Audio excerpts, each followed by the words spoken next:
Fertilizing. I'm going to kick this on the FM. Feel free to ask questions. Let me know what you got going on today. Here we go.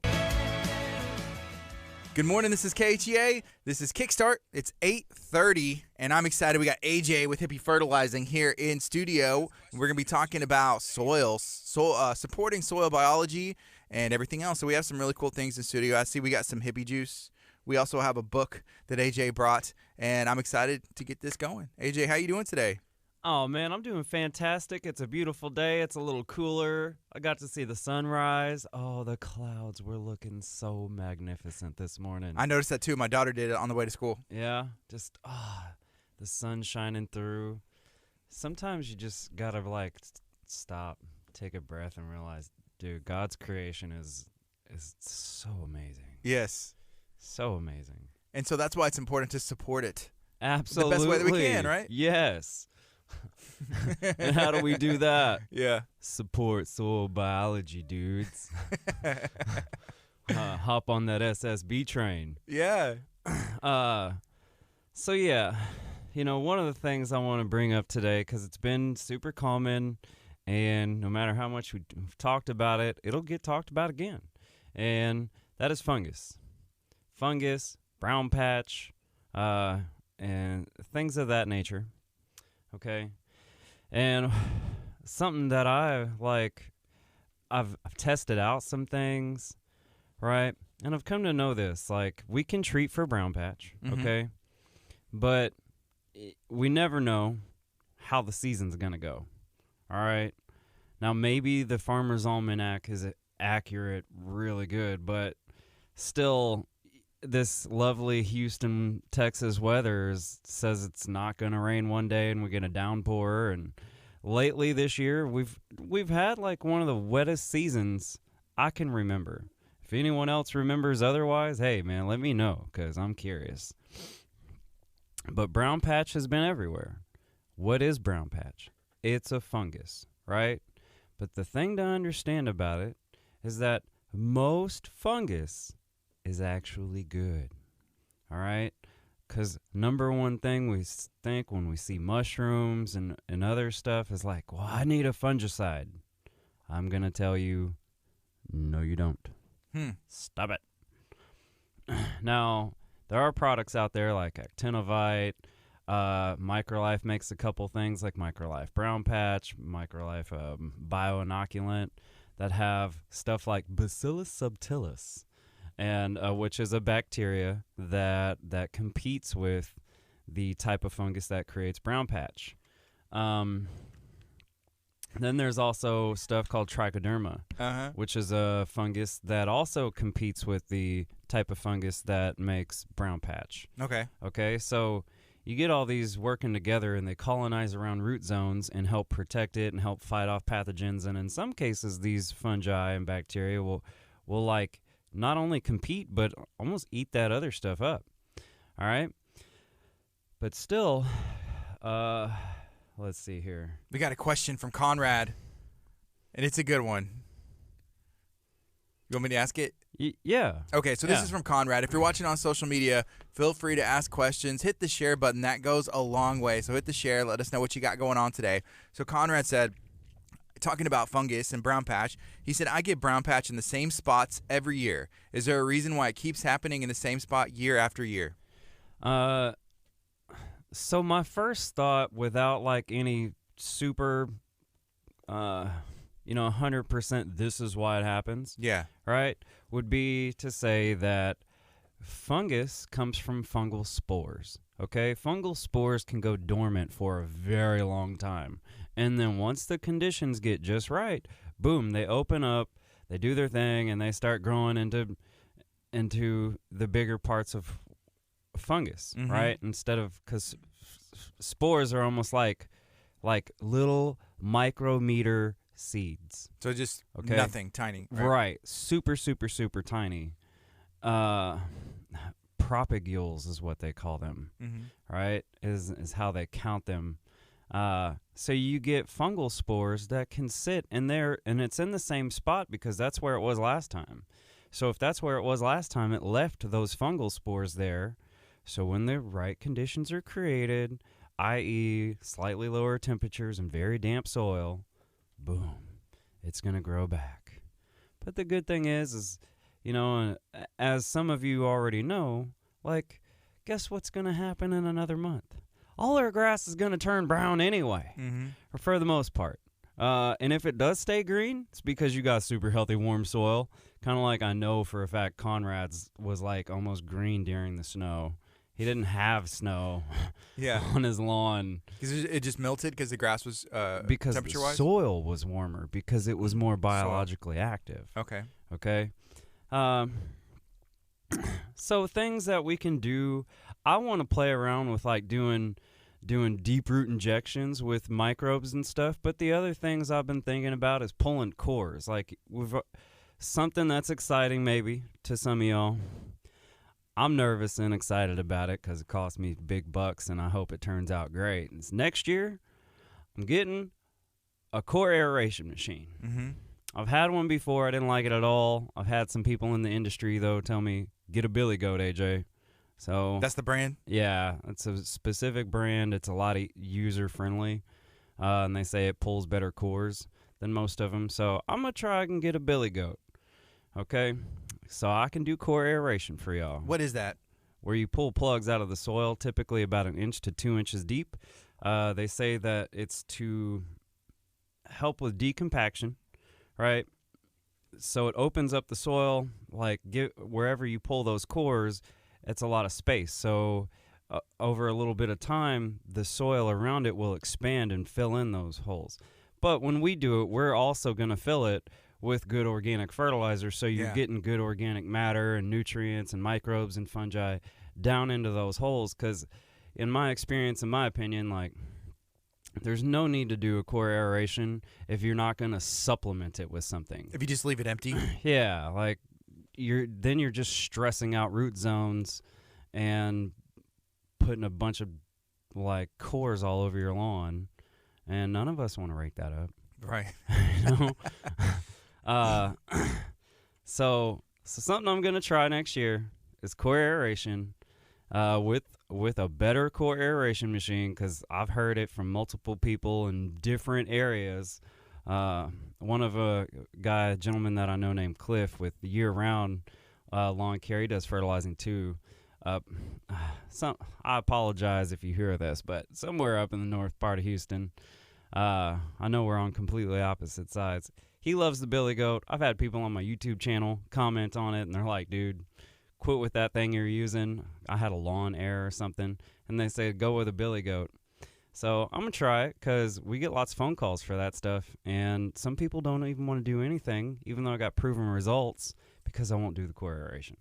So I'm going to bring it to you people. What if you have an irrigation system? You just have to be very careful with that. If you're trying to irrigate, can that go deep enough to get the... Oh, it sure can. Well, typically if they did the plumbing right, you know, the most of the plumbing should be more than deep enough to not get hit. Okay. It's going to be the heads. Okay. Right, the irrigation heads, the sprinkler heads that are likely to get popped. Fortunately, though, those are pretty easy to replace in most cases. So does it happen? Can it happen? Yes, all the time.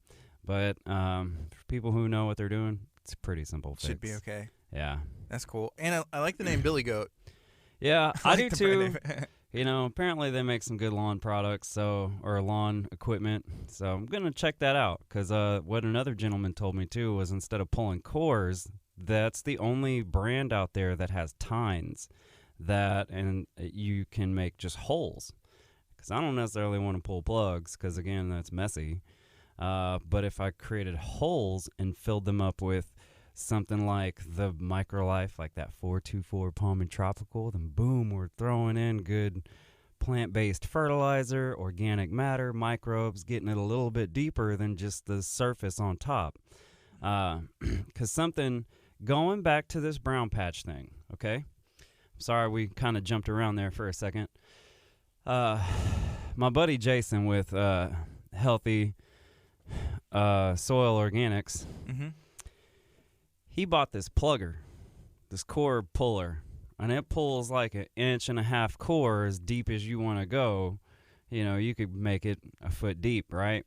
Well, what I want to do, and I'm going to test out here soon, is pulling plugs about 8 inches deep or 6 inches deep, and then fill them up with fertilizer. So how they have like tree spikes, right? I want to make like lawn fertilizing, almost like lawn fertilizer spikes. Throw the fertilizer in there about 6 inches deep and cover it up. Are people doing that? Have you seen that? No, never. Why don't people try that? Is it just because people are used to doing what they're doing? I think so. Yeah. You know, I don't know. I just like trying different stuff. Dude, you want to know what I did the other day? Of course. Okay. Of course I do. All right. So for y'all listening, this is like how outside the box I can get with stuff that I want to do.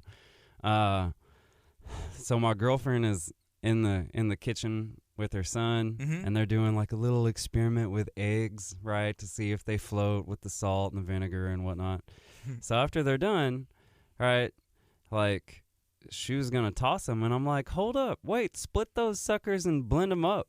So she does, and I put them in the hose end sprayer, and I sprayed a bunch of eggs on my backyard. So why? Just because you're just curious, or have you seen that done before? I've never seen it done. Okay, but you know, I have read and heard about if you got eggs and eggshells. Yeah. You know, putting eggshells in soil is nothing new, right? I didn't use the eggshells; doesn't blend it up that good. But with eggs, you got proteins, right? And then you got minerals, maybe like a little bit of sulfur in there. So I figured, hey, it's just amino acids, proteins, and minerals for the soil. What can go wrong? Wow. So far, nothing's went wrong. I mean, my grass in the backyard is already really green, so, you know, can't say that it made a significant difference. It did smell a little funky the first day because it was about still 90 degrees, but after the first day, I couldn't really smell it. So, but you're willing to try things that, you know, you haven't seen or heard. What's the worst that could happen, you know? Absolutely. If it has the good ingredients in there. Not too long ago, I did the same thing with bananas. You know, had some old banana stuff left over and just blended it up real good in the blender with some water and just poured it on my plants. Plants are just fine. Yeah. Yeah. Wow. I mean, you got sugars, you got potassium, you got the goods, man. Got a little bit of organic matter. Organic matter's super important. Yeah. Right? So just willing to try. And the reason that we started even talking about that is because you're talking about the punching the holes and just filling it with stuff. Yeah. With fertilizer. With organic fertilizer. Not just any fertilizer. Let's be, you know. You got to be specific, right? Yeah. I don't want to plug holes and fill it with weed and feed. Yeah. That might equal disaster. Yeah. Okay. But what I've noticed over the last few years is a plant-based fertilizer works exceptionally well for grass. And that Microlife Palm and Tropical, like, don't be fooled by the name. It may say Palm and Tropical, but that's like Frank Red hot sauce. Put that on everything, okay? Yeah. Because there has not been one thing that we put it on that did not see great friggin' like response. And part of what makes that, it has I want to say like alfalfa meal and cottonseed meal, stuff for where they get the nitrogen sources from and the nutrients, but also added magnesium, manganese, and zinc, which are core minerals that help increase like photosynthesis production. Okay. Mm-hmm. But let's swing it back. All right. I'm reading this morning with teeming with fungi. All right. And I've said before, like, fungi can attach to root zones and multiply its like coverage 100 times. Well, according to this in this book, they say 100,000 times. Wow. 100,000 times with fungal hyphae. All right, which are little tiny strands that stick out, and like imagine 100,000 octopus tentacles able to grab out and latch onto stuff. And that's what it does in the soil with nutrients. And then the more fungi that you want to support or you don't kill, right, then the more it has that protective power, the more it has that grab power for nutrients, for water, plus a lot of fungi in the soil helps with drought tolerance. because it's retaining moisture better. And the plant sends down like different forms of sugars and glucose and sucrose and hexose. I think it's really a thing. I just read it. Yeah. You know, to this fungal stuff. And then the fungi take different types of nitrates, nitrites, and nutrients and phosphates and amino acids and transport them to the plant, right? And the plant says, hey, I like this. Let me give you the goods. You know, so they have this trading relationship. But I bring it up because all the time, another thing that we get in lawns with very heavy rains is the mushrooms, right? Oh, I got mushrooms, so I have fungus. Well, yes, you have fungus. You're breathing fungus right now. Everybody's got fungus. You probably got some toenail fungus, man. Don't want that. That's irritating. But overall, the point is fungus is so good. It's super healthy for plants, for our planet, for soil, for us. I mean, you eat mushrooms, right? And they can have like health benefits, right? Without mycorrhizae fungi and without different types of fungi in the soil, you also get highly reduced seed germination, okay, which can also be kind of a problematic in a sense for a short time, because I work a lot with these super dead lawns, right? They were toast, and nothing's growing, right? We do our thing. We bring in soil, bring in organic fertilizer, spray it down with some super duper hippie juice, and then people are like, it sounds like vacuuming. That's what it is. I was like, what is that noise? Someone's vacuuming. Hey, someo's vacuuming. I'm going to tell them, please don't vacuum. Keeping it clean, though. You know what I'm saying? They're vacuuming up the fungus. Right? Yeah.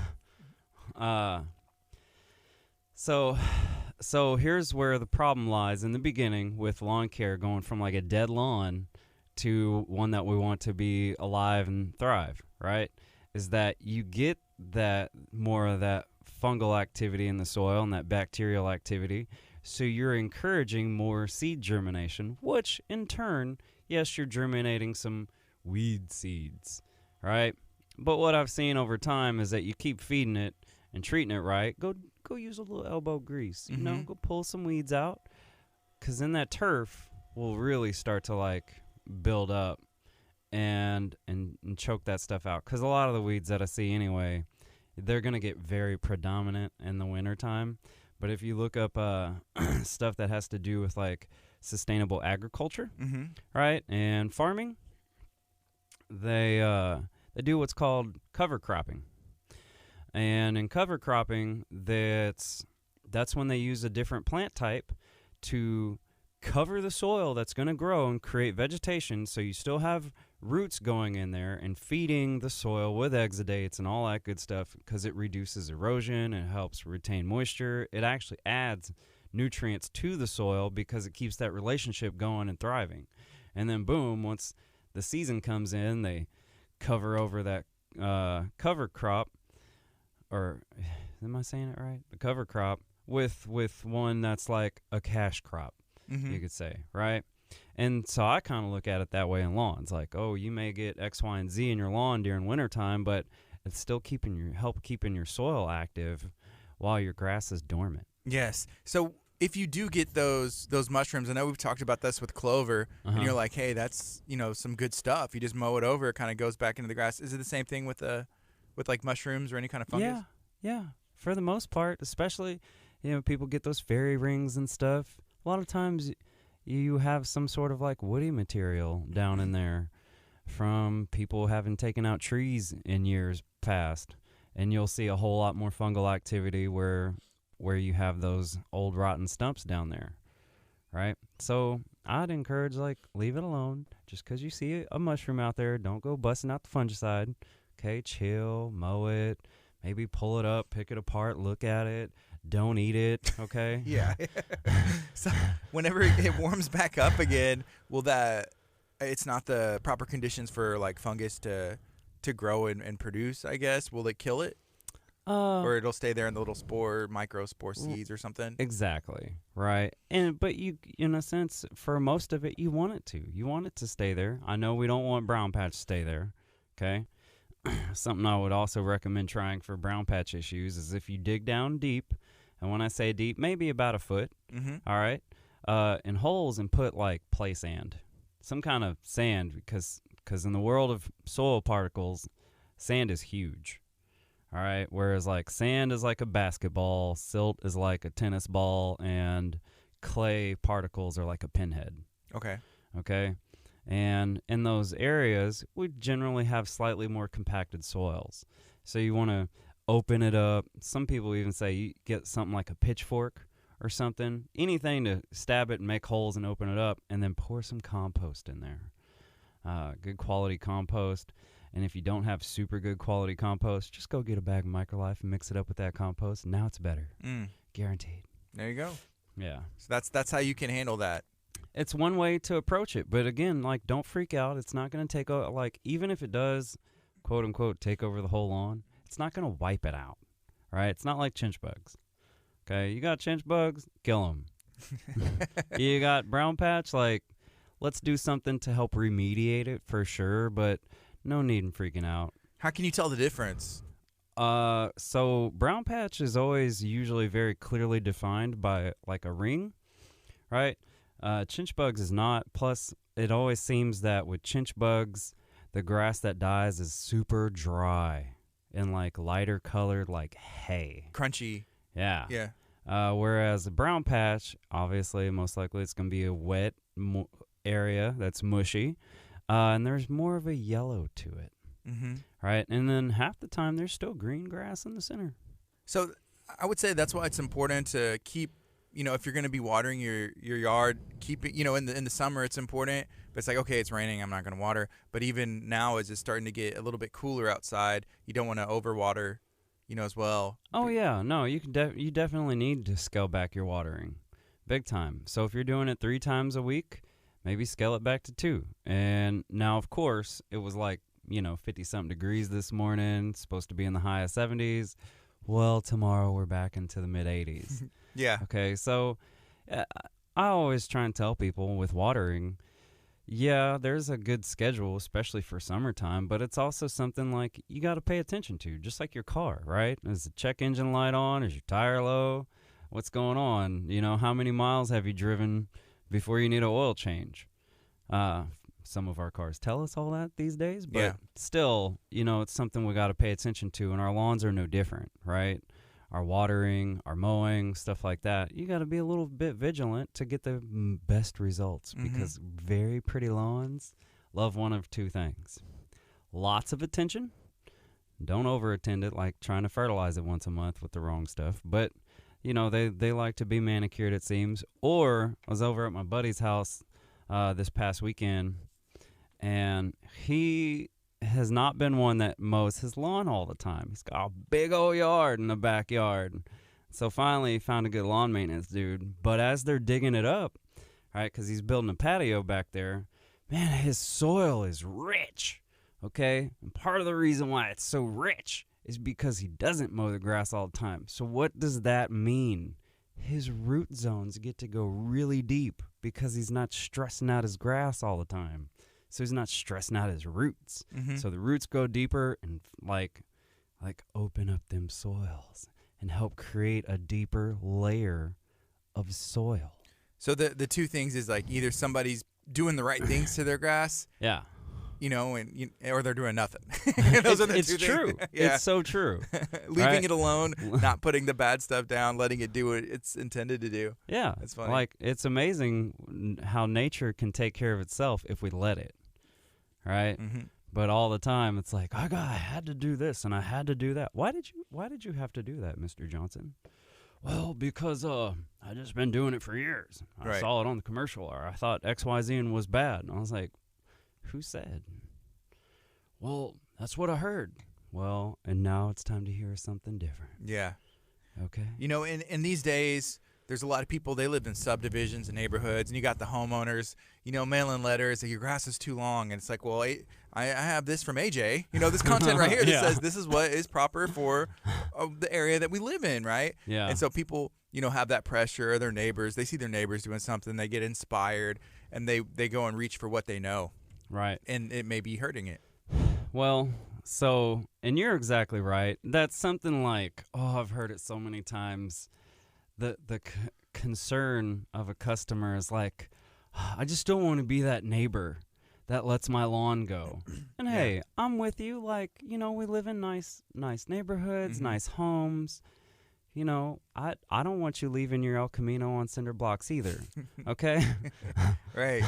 But if you let your grass grow a little bit long, hey, man, it's cool. Do I want necessarily like a field or a prairie? Maybe in the future, but I know right now, like, that's not a tangible thing for everybody, right? But letting the lawn go a little bit is super healthy, actually. Has the grass slowed down in growth yet? Or no? Yeah, a little bit. Yeah, definitely. We've gotten I don't know if we've technically had our time change yet, but I know, like, the sun and all that is changing, and I always see a direct relationship with that. Like, the longer we got sun hours, the more growth we have. The less sun hours we have, the less growth we have. Yeah. Because in the peak summer, just speaking from, like, I guess the HOA, perspective, it's like if you don't mow your grass every week, you're probably going to get a letter because it's just growing so quick. We had a lot of rain. It was, we had a lot of rain. Stuff, and so it was just good conditions. And now you've seen, like, okay, maybe you can go 2 weeks. A little bit, and then I guess once it goes dormant, then you're set. Yeah, and honestly, too, as we get real cold snaps, like, the more you can leave your grass alone, the more it's going to stay green. Because after it's mowed, after a real good cold snap, it, like, forces it, like, stresses it into dormancy.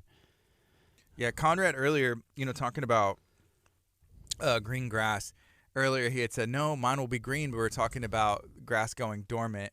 But you did say you're like, unless you're like Conrad, because his grass was green in the snow, like it was just, and the soil was warm enough, it was just melting. But even then, like, he does all the good stuff all the time. I know for a fact he does, and everyone's susceptible to brown patch. Everybody. Here's another comment. This is from Conrad as well. He said, I used to religiously mow my lawn every 5 to 7 days. Now it's 2 weeks, and I see a difference in the overall health.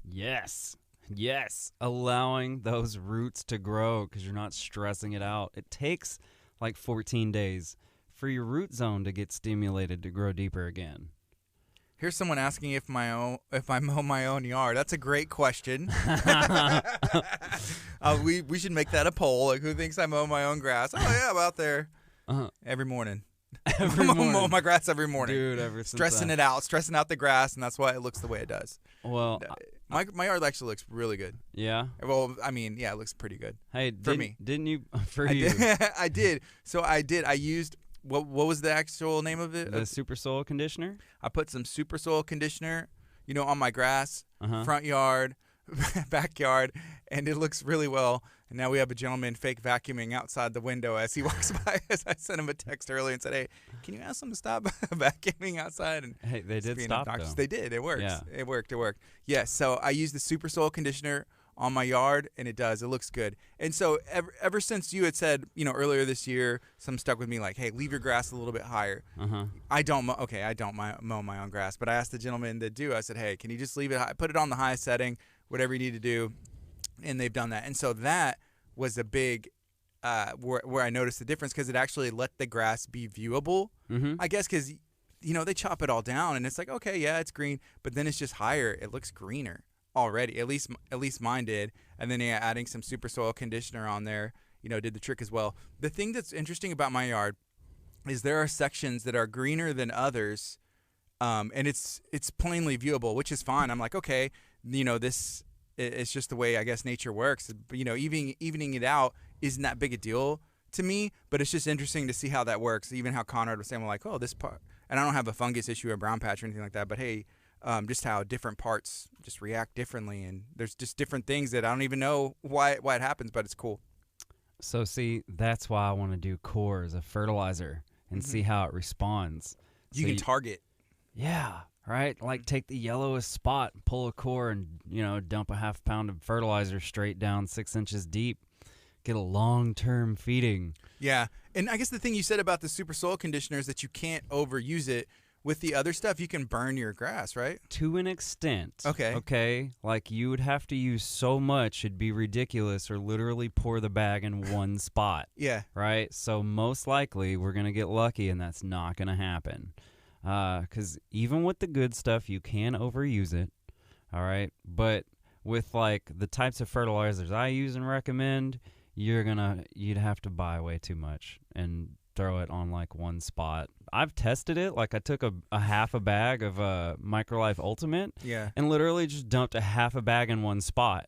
And exactly what happened was it kind of stank, and that patch died for a while, but all around that patch was nice and green and healthy. Yeah. Right. And then over time, like that patch came back with a vengeance. So, I think even though I heard it in the beginning, I helped it overall, but I don't recommend taking whole bags of fertilizer and dumping them in one spot. Don't do that. It's a waste of money and effort and time. But I would ask, why'd you try that? But then after hearing that you blended a banana and spread it, and then like eggs, it's like, dumping a half a bag of fertilizer seems like nothing compared to that. That just makes sense. Like, I just want to try stuff because, what do they call it? I don't know. I want my stuff to be like foolproof almost, right? If I can. Like you can take a whole bottle of friggin' some hippie juice, right? And can you overuse this stuff? Like, not. I've tried. No, I believe you. No, I haven't done it. Now I will say you can probably overdo it in potted plants. Like, don't take the whole bottle and pour it in one pot. That's going to be ridiculous. Well, you dilute this, right? Yeah. Mm-hmm. Yeah. But I've taken whole bottles literally and just dumped them out in one spot and then watered it in. Yeah. Just to see what would happen. And, it's just, honestly, it just turns into like, it's stupid because it's a waste of money. Okay? Yes, I did that. My bad. Okay? But overall, it didn't kill anything or nothing. Now, if you could probably take like a little bit of hippie juice and put it in like a water or a hydroponic system. Yeah. Now, using too much in that situation will supercharge stuff in the wrong way, and yes, that will cause devastation. So across the street, they built a Amazon. It actually started functioning last week. Yeah. And they are doing a lot of landscaping and putting grass in. And it's just interesting how that happens, because they're literally, and you'd probably know a lot more, I don't know anything about this, but they're spraying this stuff. It looks green, and I'm guessing it's seeds and some other stuff in there. Yeah, it's called hydroseeding. Hydroseeding. Mm-hmm. Okay. What kind of grass is that?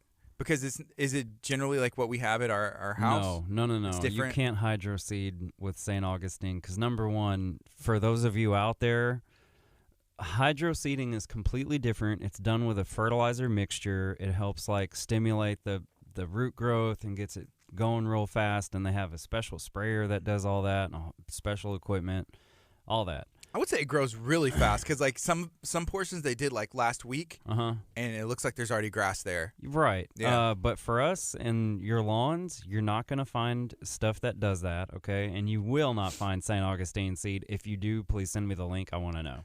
Okay? Because I've looked, and I found it like one time, and that stuff was so pricey. It was stupid. And I don't... So now we just have to buy it in pallets. Or right? in pieces. Pieces. You don't necessarily always have to buy pallets, but yes, it comes in pallets, or it comes in pieces that roughly cover about 2 square feet. So who's growing it to where they produce that if we can't get... Sod farms. Sod farms. Yeah. We should buy a sod farm. You want to go in on a sod farm with me? Dude, it would be like straight up hippie grass, man.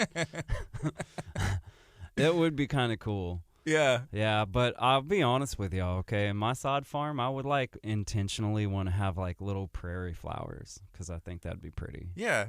Yeah. I'm okay with that. Yeah. And then a portion is like, this is the banana fertilized section, and then this is the the egg fertilized section. I didn't want to finish my coffee, so I poured that out over there.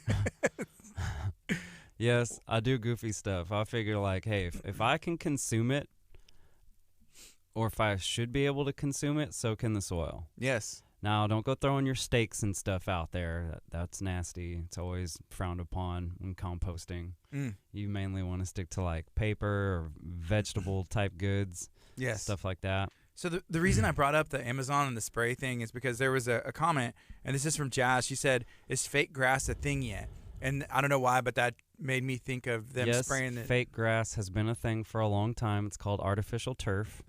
Okay, or astroturf. I discourage it just because, again, that takes away from the properties of having healthy soil. It doesn't have roots. You're covering up land, whether it be a square foot or 100 square foot. I know some people that have some artificial turf, and honestly, it looks really cool in their backyards, right? And, you know, if you have a specific setup that may be better for you, then that's really cool. But overall, for most of us, I would never say everyone needs artificial turf because then we wouldn't have a weed problem and all this. No, that just creates a whole nother problem. So let's just stick with supporting soil biology. Yeah, it covers up the soil. That's what I was thinking. For you, that would be the case because at the end of the day, that's what it's about, supporting the soil. Right. You know, and being able to absorb water, being able to deepen root zones, filtering out water, producing plants that help clean the air and prevent erosion, like all kinds of good stuff. So if like you took a whole neighborhood and astroturfed that booger, I guarantee you it would flood twice as fast. Have you ever seen anything like that, like a whole neighborhood like that? No. I haven't seen that. No. I've seen some backyards and stuff and some little patches. Like people will put little tiny putting greens. Yes, which to me that makes sense. You just like a little section, hey, that's kind of nice. Maybe around, I don't know, just something you don't want the lawn care around a pool or something. What I've seen, exactly. You know, the lady had it around her koi pond, so she's not getting a bunch of stuff in her koi pond. And to me, like, that makes perfect sense because keeping those fish alive and doing that can be some tedious stuff, and it's very sensitive what goes in that water to keep those koi alive. So if you're just eliminating, like, lawn care around that area altogether, then you're eliminating, you know, even the potential want for, like, I got to put down a weed and feed over here. I got to kill the weeds or X, Y, and Z. Or excessive grass getting into the pond, because that'll be, even just grass alone is nutrients that would produce, like, extra algae and stuff, right? And the fish are eating grass, and who knows what was on the grass and all that stuff. Well, even if it was all natural, right? You wouldn't want, like, the nutrients, because there's going to be nitrogen and phosphorus and stuff just from the plant material itself. So you wouldn't want that messing with, like, your aquatic ecosystem for those koi fish.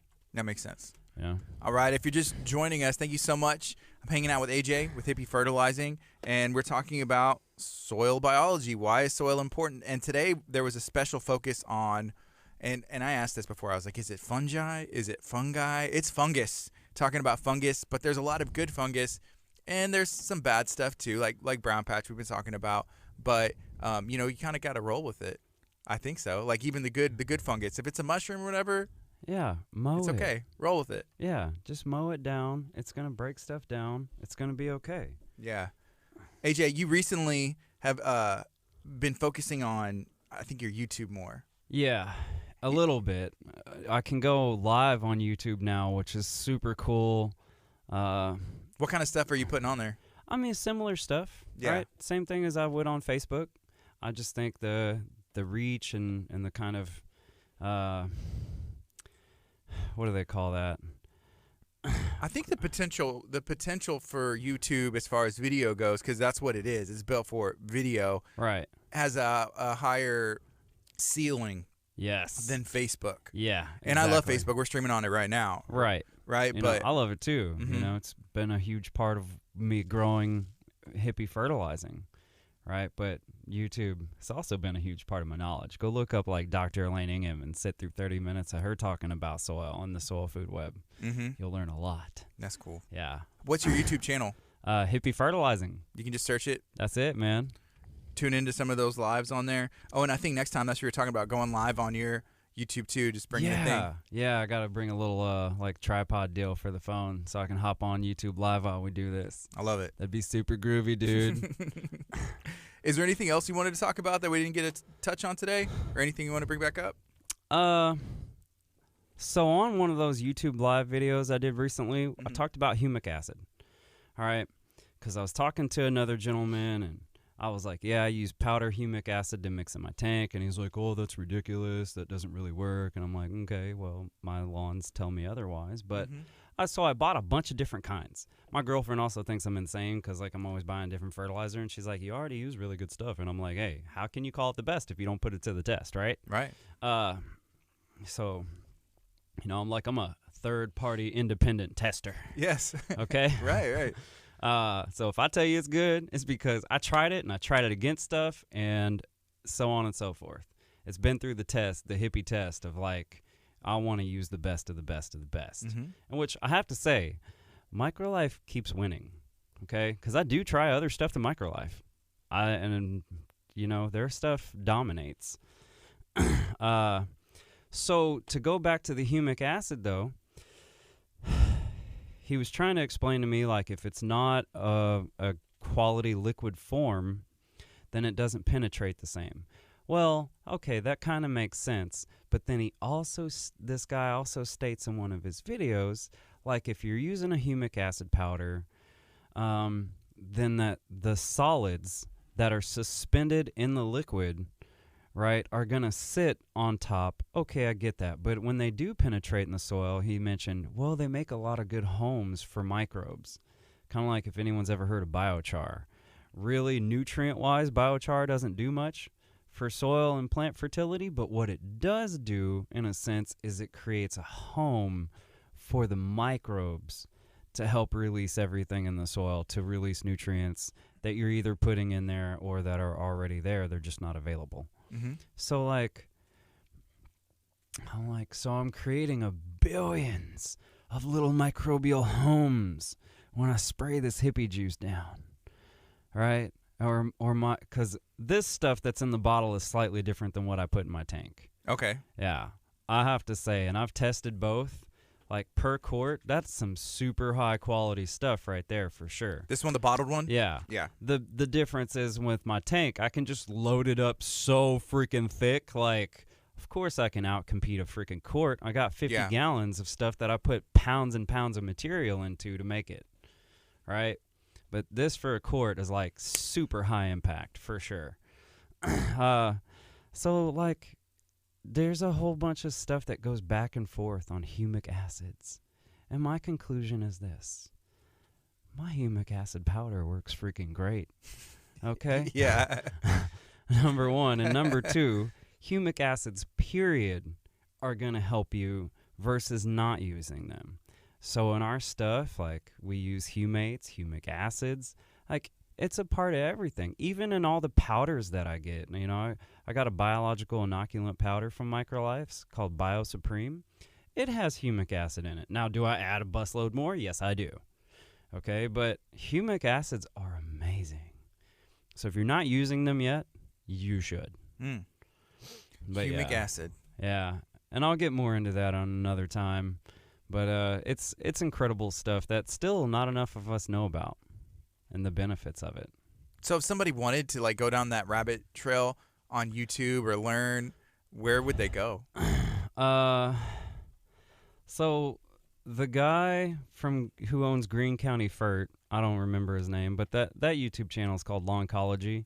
He talks about it, and I tested his product along with a couple others. And it's good stuff for sure. Like, can't knock it in any way, but the way he talks about it and educates about humic acids, that's some real dope stuff right there. Lawncology? Yeah, for sure. Check him out on YouTube. I tagged Microlife, organic biological fertilizer. Yeah. It was a mouthful there. Yeah. And they're local to the Houston area, right? Yeah, Houston based. Which is really cool.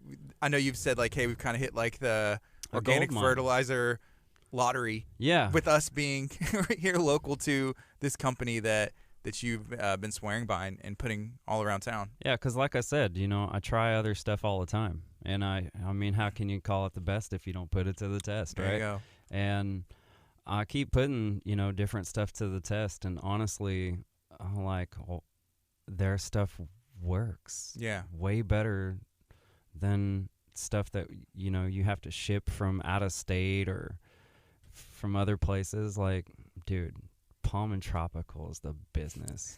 If your retailer carries Microlife and they don't carry 40-pound bags yet, tell them to quit wasting freaking time and yours and go get that stuff. Because the other good thing about the Palm and Tropical is out of the pelletized products that Microlife has, it spreads the best. Yeah. Which is another thing I always consider. Like, what's the user friendliness of it? Humates Plus is like one of the best products on the freaking market for rejuvenating a tired, damaged lawn.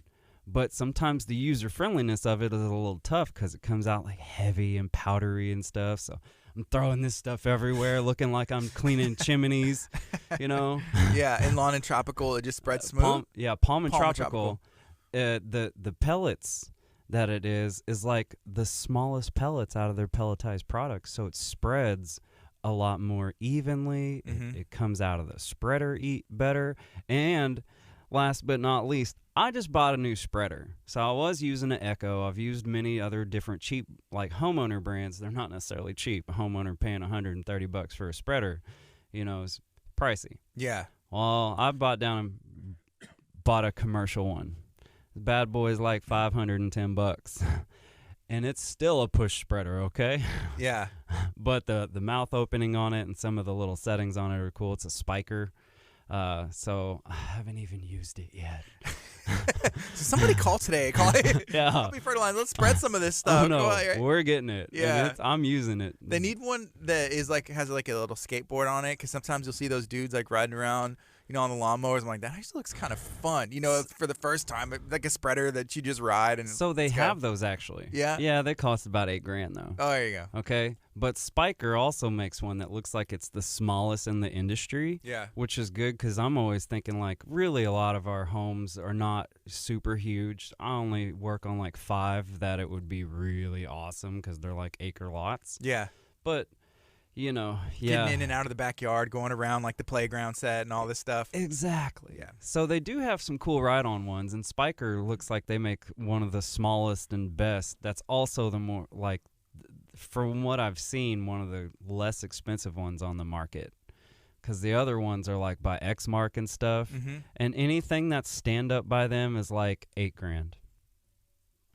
Just dropping 8 to 10 off the bat. Yeah.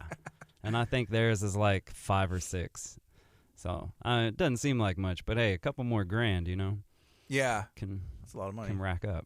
Yeah, and that makes sense because you were talking about, hey, this is like a residential or somebody like a homeowner. This is marketed towards them, but it's like $150, $200 for a spreader that they may use, how many times a year?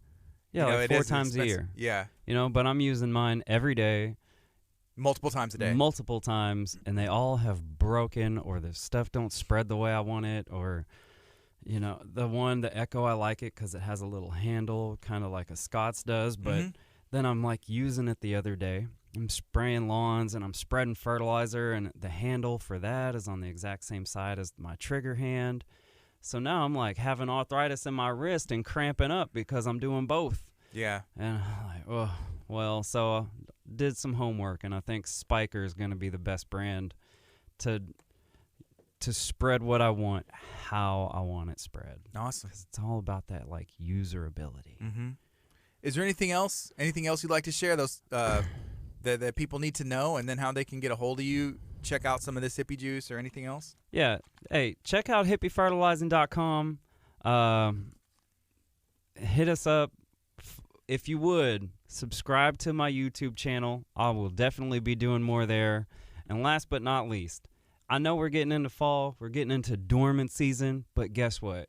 If you want a healthier lawn now, then let's start now. Because everything you do now will yield some great impact come spring. So don't wait, all right?